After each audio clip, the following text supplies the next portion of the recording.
Opa, boa noite aí, José.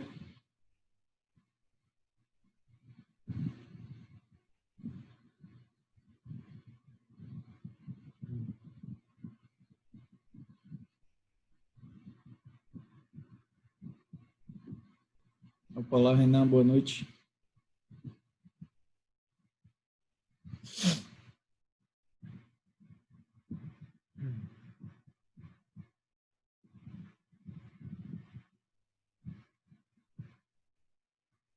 Olá, Wagner, boa noite. Bom, eu vou começar aqui, né? A aula passada estava falando de variáveis hidrometeorológicas, então eu aproveitei que naquilo também ia entrar em canais, aí já vou dar início a canais hoje, que aula que vem eu vou colocar várias planilhas em Excel para vocês de assuntos em hidráulica para vocês terem em mãos, né? Então eu vou tentar passar tudo que eu tenho aqui para quem quiser avaliar sobre vertedores, entre diversos outros aspectos que a gente viu em hidráulica. Aí vou colocar várias planilhas para vocês terem em mãos se quiserem replicar algum dia. Hoje eu vou continuar com canais, como está nesse modelo aí de 50%, né? Então acaba que às vezes a gente está cortando algumas coisas, mas o material vocês estão tendo acesso a todo ele que eu tenho, né? Então, hoje vou começar aqui com essa parte de canais, que é bem interessante, né? É um assunto bastante bom aqui em hidráulica e a gente vai ver como é que segue aqui. Bom, aqui vocês podem ver exemplos de canais, né? Isso aqui foi quando eu fui na transposição do Rio São Francisco. Então, onde tem essa estrutura aí construída, né? Essa estrutura parecendo um prédiozinho, vamos dizer. Isso aí vai ser a estação de bombeamento. Vai ser não, né? Já é a estação de bombeamento, que quando eu fui ainda estava construindo isso. Então, ali onde vocês têm aquela parte ali com enrocamento, tá vendo aquele canal ali enrocamento? Vocês têm um canal de aproximação. Então, após ele ali você tem o Rio São Francisco. Então, a ideia ali é você pegar a água do Rio São Francisco e levar para bacias intermitentes, né? Que você só tem água em determinados períodos do ano. Então, a ideia desse projeto aqui, na real, é perenizar. Então, perenizar é o quê? É manter contínuo o fluxo de água para alguns pontos ao longo de todo o ano, até que isso chegue, essa perenização, né? Chega a alguns rios que eles vão atender grandes centros urbanos. Então, como tem vários períodos de seca nessa região, né? Tem ciclos de seca que são constantes, assim. Então, essa transposição vem a mitigar um pouco os problemas associados a essas secas que eles enfrentam. Aí, à direita, no superior, você tem um aqueduto, né? Então, quando ele vai transpor uma via, então tem um canal e ali embaixo você tem uma rodovia. Então, eles propuseram ali um aqueduto para conseguir passar por aquilo ali sem causar interferência no transporte, né? E aí vocês têm os processos construtivos relacionados a isso. Ali embaixo é o dilúvio e ali também parte da transposição de São Francisco, as pessoas trabalhando nela, né? Então, todo e qualquer canal artificial, vocês vão ter, assim, normalmente essa característica. Ele vai ter condições uniformes, né? O que é isso? Então, se você perceber, o talude vai ser semelhante para quase todo ele. Então, o que é que isso garante quando você tem um talude constante em toda a sua seção? À medida que você tem esse talude constante, você não vai variar as características do escoamento à medida que sua água se desloque ao longo do espaço, né? Então, vamos dizer, a velocidade vai se manter a mesma, a profundidade do escoamento vai se manter a mesma, a vazão transportada vai se manter a mesma. Então, quando você uniformiza, você garante o atendimento dessas questões. E mais para frente a gente vai ver um pouco disso, né? Eu coloquei um vídeo que eu fiz semestre passado com um palestrante da Macaferri, que é uma grande empresa aí no país, multinacional, né? Então, ele fala um pouco sobre canais em gabiões. Então, quem tiver interesse, é bom ver aquele vídeo lá tratando sobre canais em gabiões. Bom, e o que são nossos canais, né? A gente ficou na primeira parte aqui da hidráulica tratando de conduto forçado. Então, conduto forçado, eu falava, a pressão é diferente da atmosférica. Então, a gente tinha lá a nossa carga de posição mais uma carga de pressão naquele ponto. E a gente dizia que aquela carga de pressão estava associado ou ao nosso reservatório, que está numa cota superior e ele está pressurizando um sistema, ou a um sistema de bombeamento que você implantou e ele está fornecendo energia à sua tubulação de modo que ela está pressurizada. Em canais, a gente tem a diferença dele estar sujeito à pressão atmosférica. Então, o que é que acontece? A superfície é livre. Então, o rio, qualquer rio que vocês tenham, o Guaíba aí de vocês é uma forma de canal, né? O dilúvio, entre qualquer outro rio que vocês tenham, está sujeito à pressão atmosférica, você vai ter como um canal. E aí depois a gente vai ter a diferenciação entre canal natural e canal artificial, que a gente vai ver um pouco essas considerações um pouco mais à frente. Bom, a gente vai ter como característica principal que a área é função de uma dada geometria de dimensão linear. Então, tipicamente, quando a gente estiver tratando de canais, a gente vai buscar tratar de formatos geométricos conhecidos, um retângulo, um trapézio, uma circular. Então, a gente vai ver alguns exemplos de canais que vocês têm contato diariamente, né? E é bom perceber que eles funcionam como tal. Então, aqui a gente tem canal com seção regular, você tem um formato geométrico conhecido, então são condutos abertos, né? E você tem como exemplo uma calha de posto de gasolina. Então, no posto de gasolina, ao redor dele, se você perceber, tem uma calha para drenagem. Então, aquilo ali, ele funciona como canal, né? Se cair alguma determinada quantidade de substância, no caso deles a gasolina, diesel, ele vai conduzir aquilo ali para um local de acondicionamento desse fluido para posterior tratamento. E irregular, a gente tem nossos rios, entre outros aí, né? Você tem essa característica mais irregular, naquele sentido ali. E tem de perímetro fechado. Então, nem todo, como é que eu vou dizer, uma seção fechada, você não vai ter ela operando como um conduto forçado, né? Não necessariamente. Qual é o exemplo prático disso, né? As nossas galerias de esgoto, as galerias pluviais de drenagem, normalmente elas são projetadas para funcionar como um canal.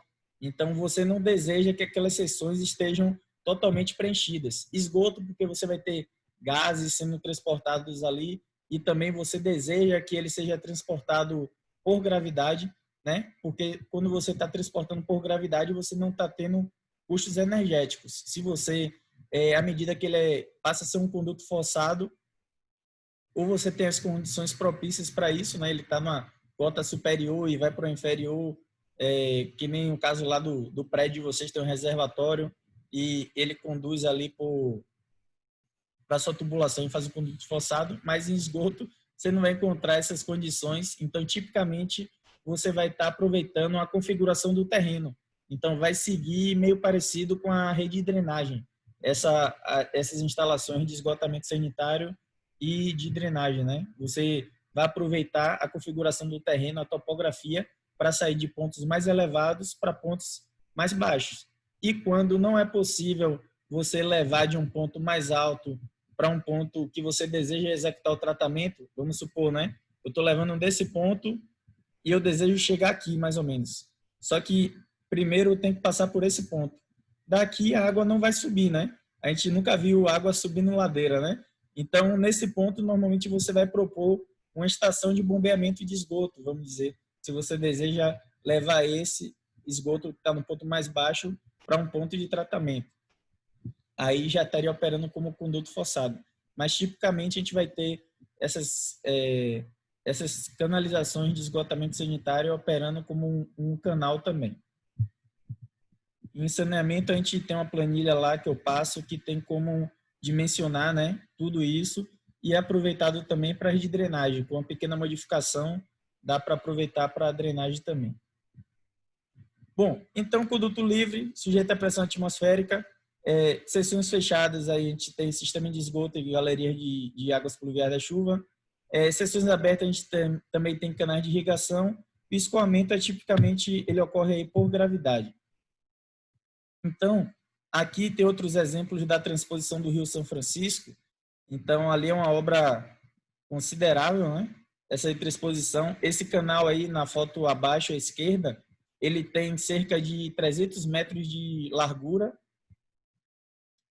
300 metros de largura, se não me engano, 30 de profundidade e uns 5 quilômetros até o rio, né?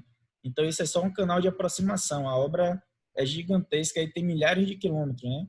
Se eu não me engano, 400 e poucos quilômetros. Eu que vi direito a extensão, mas imagine que é uma obra realmente faraônica, essa de transposição do Rio São Francisco. Ali pelo ônibus, vocês conseguem ter uma ideia da profundidade que vai ter aquele canal artificial aí, né? Cerca de uns 30 metros, se eu não me engano. Bom, aqui ainda é nessa região, então, para fazer essa obra de transposição, você vai ter muita escavação e aterro de alguns lugares, né? Então, eles tiveram que fazer vários reservatórios. Então, imagine como se fosse uma escada, né? Ele fazia ele pegava a água aqui do rio, vamos dizer, você tem que transpor uma determinada altura para mandar para aquelas bacias que não tem água. Então, vamos supor que essa diferença do ponto que você tinha que pegar água até o ponto que você tinha como mais alto era cerca de 300 e poucos metros de altura. Então, nesse caminho daqui até aqui, eles foram construindo vários reservatórios de água. Então, para cada um deles, você tinha uma bomba que levava água, essa água chegava num canal e ela ia por gravidade até outro reservatório. Lá você ia ter mais bombas, elevava, ia por canal até outro ponto. E assim sucessivamente, né? Até eles conseguirem transpor essa cota bastante elevada que eles tinham, que era cerca de 300 metros de altura. E ali, ó, onde a turma da gente parou, isso aí é um rio.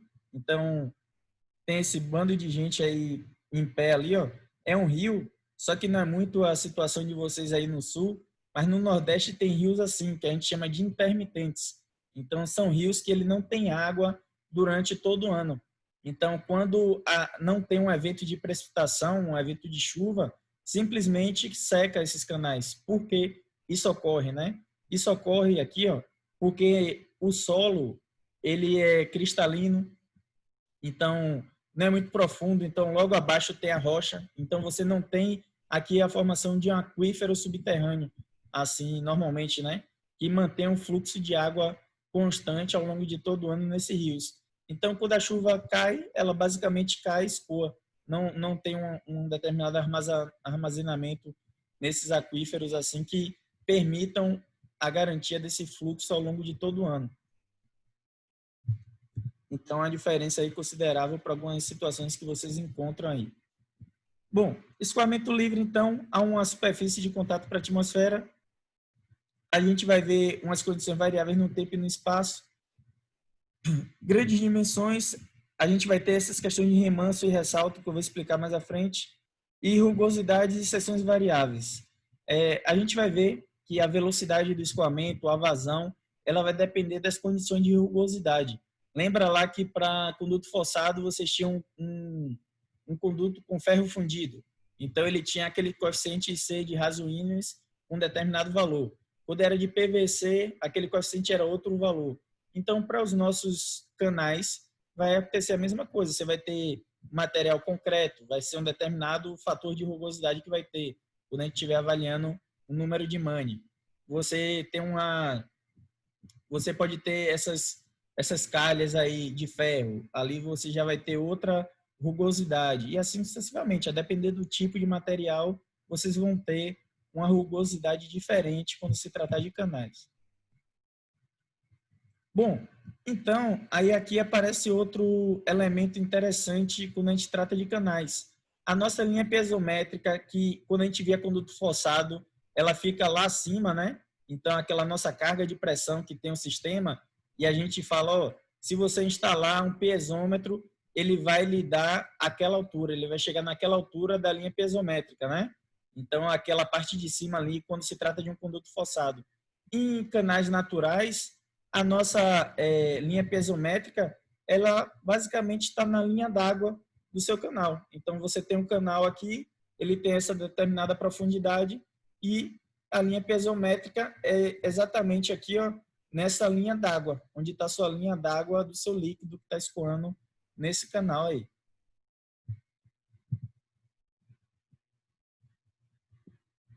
Bom, então o canal aqui de vocês ele pode ter pequenas ou grandes declividades. Depois a gente vai ver um pouco a importância disso, né? Você, ah, eu vou colocar aqui eu quero que o escoamento ele chegue bastante rápido, né? Então vamos supor que você deseja que o seu escoamento ele ocorra bastante rápido. Então você lá pressupõe que eu colocando aqui uma declividade grande, eu vou escoar bem rapidamente e ele vai chegar lá onde eu quero bem rápido. Mas qual o problema de você colocar uma declividade bastante grande? Você vai aprofundar muito seu canal.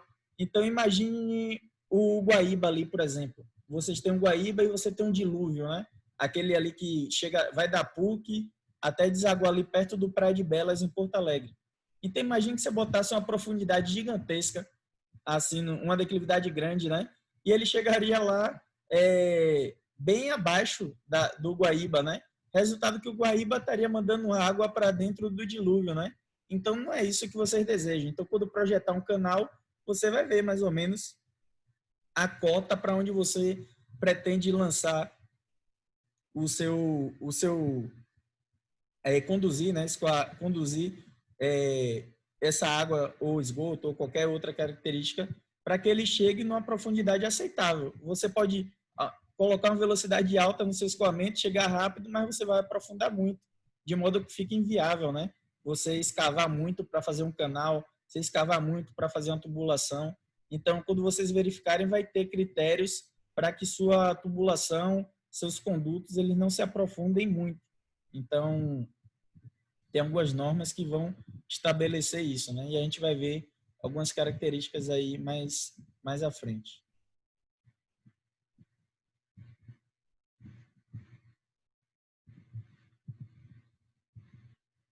Bom, então, como eu tinha dito, os canais da gente eles podem ser naturais, que são os casos dos nossos rios,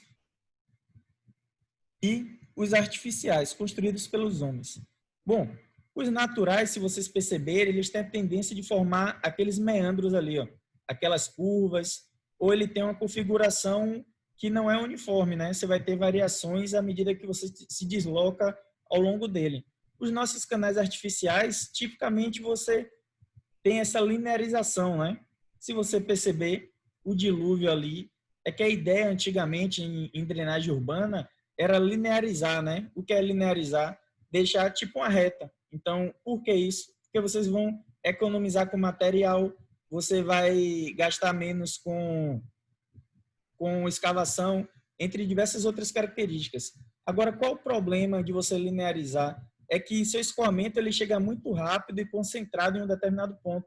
Então, nesse ponto onde chegar esse excedente de água que você está lançando, talvez ele venha causar algum problema.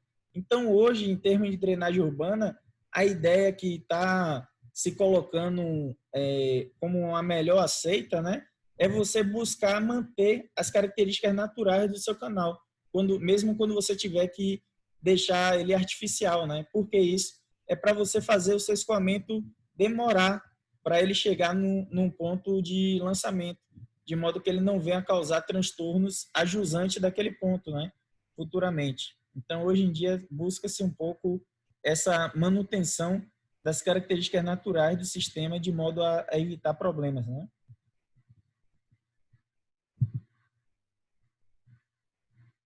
Bom, em canais, vocês vão ter tipicamente lidar com essas situações aqui, ó, de erosão e deposição. Mais à frente eu vou mostrar onde é que elas tipicamente ocorrem, né? E isso pode ajudar vocês a tomar algumas decisões quando vierem a se deparar com as situações. Vamos dizer que você está navegando no rio e você vê uma determinada zona, você tem muita água, né? Mas você consegue identificar pelo seu conhecimento de como se comporta um canal natural, aquela zona propensa a estar mais raso e outro mais fundo, né? Pela conformação que você vai ter de seu rio. Então, tem zonas mais propensas a erodir e zonas mais propensas a depositar material. Professor, Diga. uma perguntinha sobre, que nem ali no dilúvio, que tem aquelas depressões nos degraus que são ali, né? Isso Sim. serve para oxigenar a água também? Ou é só para É, de nível mesmo? Sim, na real não foi feito com essa ideia de oxigenar a água, aquilo ali, né? Se você perceber, aquilo ali funciona como vertedores, entende? Ele está funcionando como vertedores. Ele está quebrando a energia do escoamento Sim. ali, então ele acaba quebrando a energia do escoamento. E, de certa forma, ali, se você. Ele está funcionando como diversas formas de tratamento. Ele não foi planejado para isso, né? Sim, aham. Que a sua água ela acaba sendo retida um pouco ali. E como chega, É. acaba chegando esgoto naquele ponto, ele está funcionando até como um tratamento, né? É, Não é para ser, mas sim, sim. ele está, de certa forma, ajudando nisso, assim. Mas o ponto básico daquilo ali, ele foi para quebrar a energia do seu, Certo. entende? Então, Sim, sim. ele criou aqueles degraus, mas com essa ideia aí. Agora, qual o problema que vocês têm no dilúvio ali? E é um trabalho de vocês, de engenharia civil, a ponte. Então, quando você tem aquelas pontes, imagine que você tem seu canal com aquela conformação assim, né? Ele foi projetado desse jeito. E você, engenheiro civil, me instala uma ponte que ela ocupa metade disso aqui. O que é que você está fazendo com seu escoamento? Você está reduzindo aquela seção, entende? Da casa. Sim, sim. Então, como você está reduzindo, ela não está passando o escoamento para o qual foi projetado. Então, vocês, como engenheiros civis, quando vocês forem projetar ponte em uma rede de drenagem, em um corpo hídrico, você tem que saber a vazão que vai estar passando por aquele ponto. Então, tem até um TCC de um colega de vocês, o Gustavo, que a gente estava um pouco nessa ideia, né? De avaliar para diversas bacias a quantidade de água que passa pelas pontes para verificar se a seção delas vai estar atendendo essas características. Então, isso é um tema bem interessante para vocês tratarem. Não é todo engenheiro que faz, não, né? Que tem essa, Sim, é. vamos dizer, ele quer o mais fácil ali, né? Ligar uma Claro. a outra aqui, então só que não se preocupou com a situação do fluxo. Então tem lugar ali no dilúvio que essa ponte ocupando a seção, ela já está causando problemas por É. não ter sido avaliado isso, né? Sim. Beleza. Bom, aqui, ó, são rios que eu monitorei aí no Rio Grande do Sul, em Santa Catarina e na Bahia, né? Então eu fazia esses trabalhos de medição de vazão em rios, coleta de sedimentos, entre outros. Então tudo isso aqui é canal natural. E engenheiro não faz esses trabalhos, faz e muito, né? Teve um trabalho agora que o cara queria me fazer pedindo uma simulação. Então vocês usam de modelagem hidrológica para saber onde vai depositar sedimentos, qual a vazão que passa no rio. E aí eu dei o valor para o cara, só que o cara achou caro, né? Só que não é todo mundo que faz o serviço assim. Então, na época eu cobrei o quê? 40 e poucos mil o cara para fazer um trabalho desse. Não é barato, mas também não é todo mundo que faz, né? E aí até agora ele está pelejando para ver se passa o serviço ou não, né? Mas é para vocês verem que tem campo de atuação, só que também tem que saber fazer alguns desses serviços, né? Aqui são todos exemplos de canais naturais, né? Então vocês percebem que não tem uma uniformidade nas seções. Todos eles têm características diferentes. Aí no Rio Grande do Sul, esses dois de cima, o de lá de cima da direita Santa Catarina, aqui embaixo à esquerda em Brasília e embaixo à direita na Bahia. Então, em todas as regiões que vocês forem, vocês vão se deparar com canais e todos eles vão ser diferentes. E em todos eles vocês conseguem modelar e dizer a quantidade de água que está passando ali pela chuva que cai naquela região.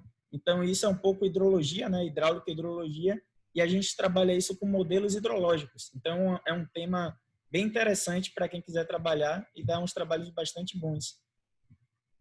E os canais artificiais têm essa característica uniforme. Ó. Você vê ali, ó, em Paris, esse da esquerda aí, no meio, transposição de São Francisco embaixo à esquerda, e aqui na direita, um canal feito por um agricultor na Bahia.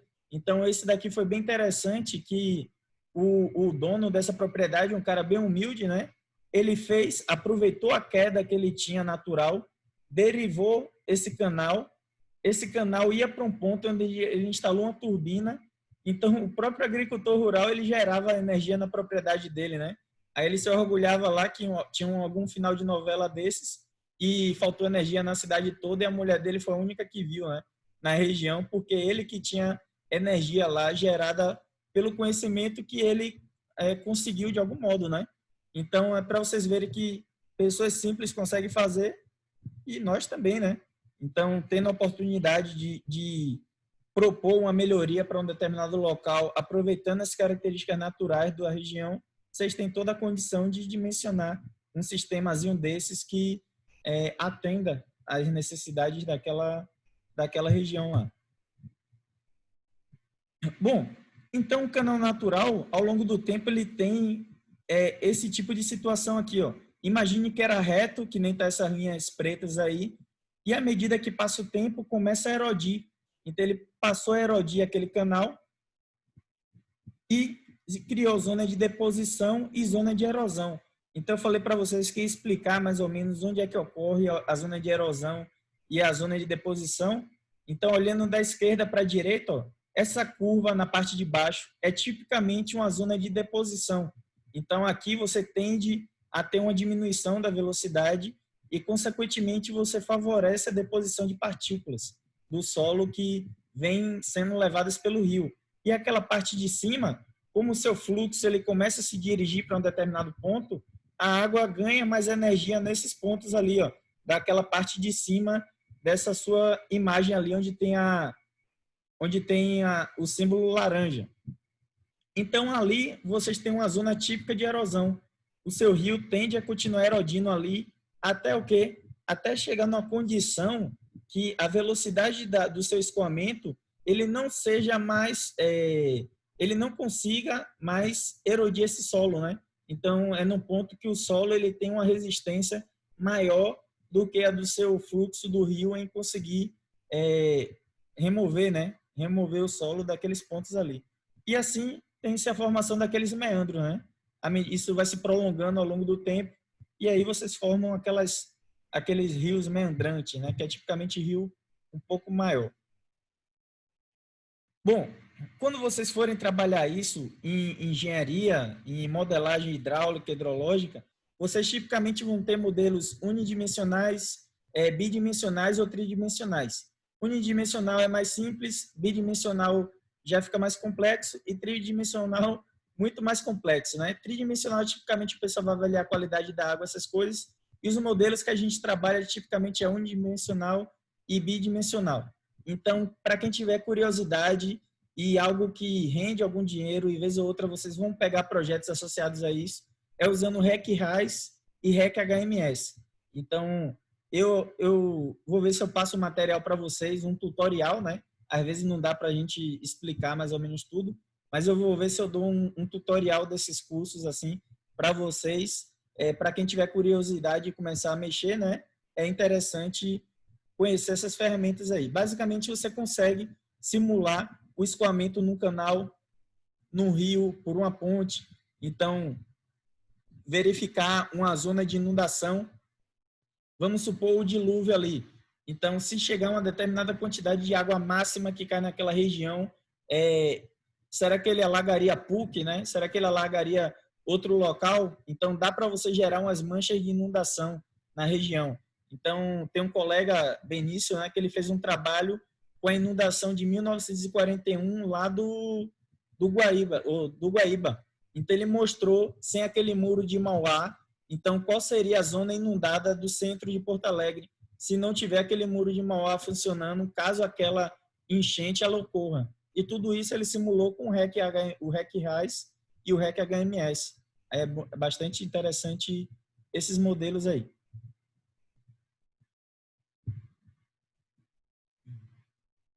Bom, a gente já falou um pouco dessas seções regulares e irregulares. Então, regular, formato geométrico conhecido, e irregular, tipicamente, os canais naturais. E aqui, ó, a gente vai começar a entrar mais nessa parte que vocês vão usar para fazer cálculos. Bom, então, quanto à geometria, vocês vão ter ela retangular. Então, retangular, a área é o quê? Base vezes altura. Então, qual a ideia básica da gente? Vazão é o quê? Área vezes velocidade, né? Então, provavelmente, vocês vão ter um equacionamento que ele vai relacionar área e velocidade para obter a vazão do sistema. O que vocês vão ter que saber é como obter a velocidade para canais artificiais e naturais.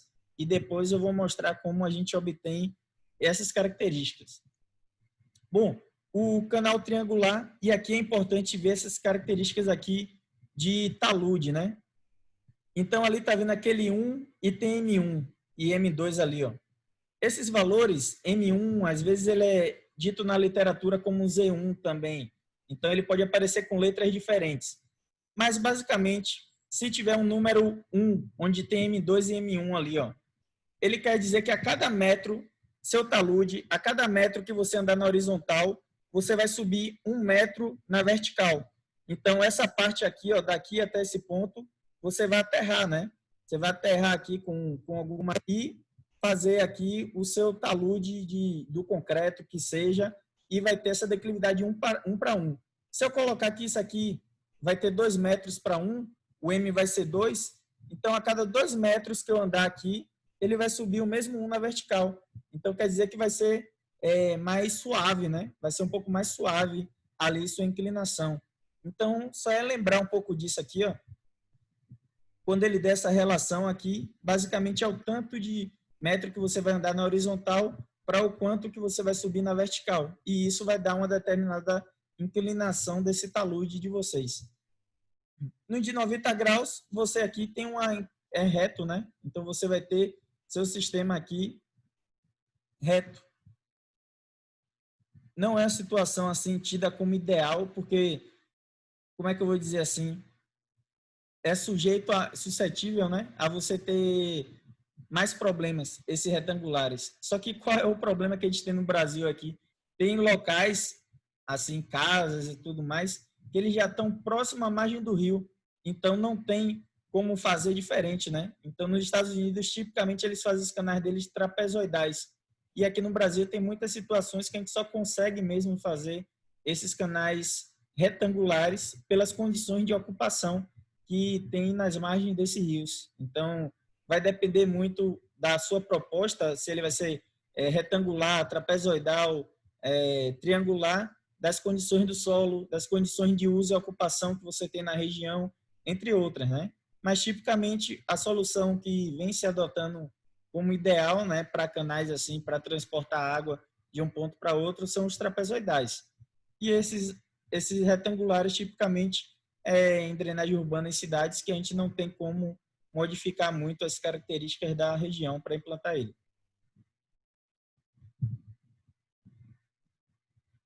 Bom, aqui tem outros exemplos de revestimento de fundo, e isso vai estar associado diretamente à rugosidade. Então, quando você tiver um canal, vamos dizer, todo de concreto, o escoamento vai chegar muito mais rápido do que se ele for parte dele de concreto e parte dele natural, né? Que a gente vai ter uma maior resistência ao escoamento, consequentemente diminui a velocidade do seu escoamento e assim você vai ter o escoamento demorando mais a chegar onde você deseja. Aqui, ó, tem uma estrutura com gabiões, então só que ele é o talude revestido e o fundo não revestido, então ele deixa o fundo permitindo infiltração, né? Então, quando você tem infiltração, essa infiltração de água, ela está recarregando algum aquífero ali, né? Então, você permite essa recarga e também permite que receba, né, do seu sistema uma determinada quantidade. Ali, basicamente, ele está para proteger as margens ali. Bom, e quais são os parâmetros fundamentais que vocês vão precisar conhecer quando dimensionar canais? Área molhada. Então, o que é a área molhada, né? É basicamente toda a sua área da seção que está em contato com água. Então, isso aqui vai ser um parâmetro fundamental quando vocês estiverem calculando os canais de vocês para saber a vazão que vai estar passando, entre outras características. Então, área molhada é um parâmetro essencial.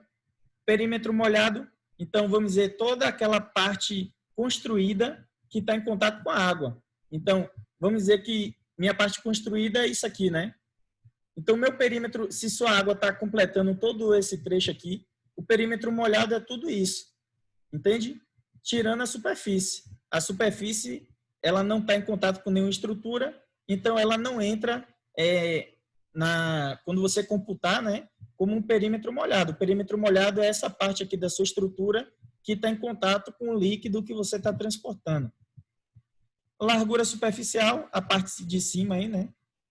Que você tem, a largura da parte superior aí desse trecho.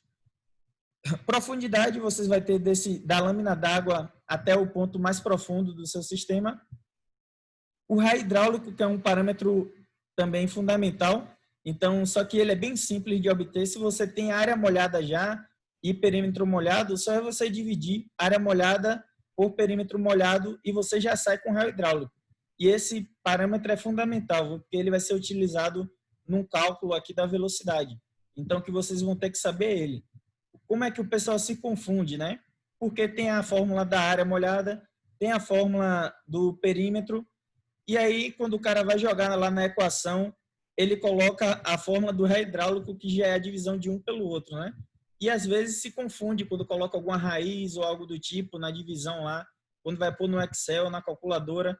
Então, tem que saber pôr a fórmula direito, ou se você tiver a consciência que a área molhada dividido por perímetro molhado, já joga direto e vai sair o resultado de vocês.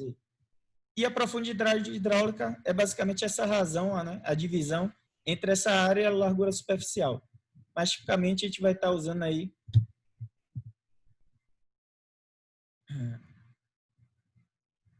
cadê? Esses equacionamentos aqui, ó. Então, eu acho que deve estar ruim de ver, né? Que até aqui está um pouco ruim também. Área de um retângulo, vocês têm base vezes altura aí. Então, veja que a altura, o Y que ele está dizendo aqui, ó, é a profundidade, né, do seu escoamento. Então, você tem lá a profundidade dele. O perímetro molhado, ó, B, então que é a largura superior, mais 2Y. Então, o B, que é a largura superior, é porque ela se repete embaixo, viu? Então, lembra lá que eu falei que quando computar o perímetro molhado, ele é basicamente o que está em contato com a água. O que é que está em contato com a água aí? A parte de baixo daquele retângulo, a parte esquerda dele e a parte direita dele, referente à profundidade, né? Então, por isso que é B, que é o fundo, mais 2Y, perímetro molhado. E o raio hidráulico, se vocês perceberem, é B vezes Y, que é a área, dividido por B mais 2Y, que é o perímetro molhado. Então, bem fácil aqui, obtém as características do seu sistema. E por que essas fórmulas são importantes? Porque é elas que vocês vão utilizar na hora que estiver calculando a vazão de vocês. Quando tipicamente a seção de vocês são essas aí, ó, um retângulo, um trapézio, um triângulo, um círculo, né? Uma parábola ali. Então, a gente já tem esses equacionamentos conhecidos para vocês determinarem a área da seção molhada, a área molhada, e o raio hidráulico, perímetro molhado e raio hidráulico, e isso vocês vão utilizar para calcular a vazão posteriormente. Bom, eu vou falar aqui, ó, só desse trapézio, o trapézio que vocês têm aí, ó. Então, a fórmula da área dele aqui, ó, é B mais Z vezes Y. Então, quem é esse Z? É aquela parte do talude horizontal ali, tá vendo? Então, aquele que no outro lá eu falei que era M, né? Então, eu falei para vocês que às vezes eles vão aparecer com nomenclaturas diferentes, Z, M ou outra qualquer, mas se vocês saberem que é aquela parte horizontal do seu sistema, vocês vão dimensionar sem muitos problemas ali. Agora, veja que é a relação Z para 1, né? Então, se tiver numa relação diferente, vocês têm que converter de modo que ele fique numa relação para cada 1 metro, entende? Eu não falei para vocês que, então vamos supor, se eu coloco um Z de 3 aqui. Então, 3 para 1 metro, né? Então, esse valor vai ser 3. Se na sua horizontal ali não for mais 1, for 2, né? Aí você vai ter que encontrar qual a sua relação de Z para que você suba 1 metro. Então, para cada 1,5 metros de Z, você vai subir 1 metro, né? Então, vocês vão ter que fazer uma determinada modificação para encontrar essa relação de modo que fique nessa forma aí, para cada metro, né? Então, para você encontrar essa relação para cada metro de elevação do seu sistema. Bom, basicamente é isso com relação a... Essa figura aqui está melhor, mas aqui vocês podem ver mais ou menos como calcular área molhada, perímetro molhado e raio hidráulico, que é o fundamental aqui para a equação que a gente vai utilizar, é esse raio hidráulico. Mas tipicamente, eu gosto de fazer calcular a área, calculo o perímetro e o raio eu basicamente divido a área pelo perímetro. Para mim fica mais fácil de fazer do que aplicar essas fórmulas aqui, ó. Então, o que é que o pessoal tipicamente erra nesse equacionamento?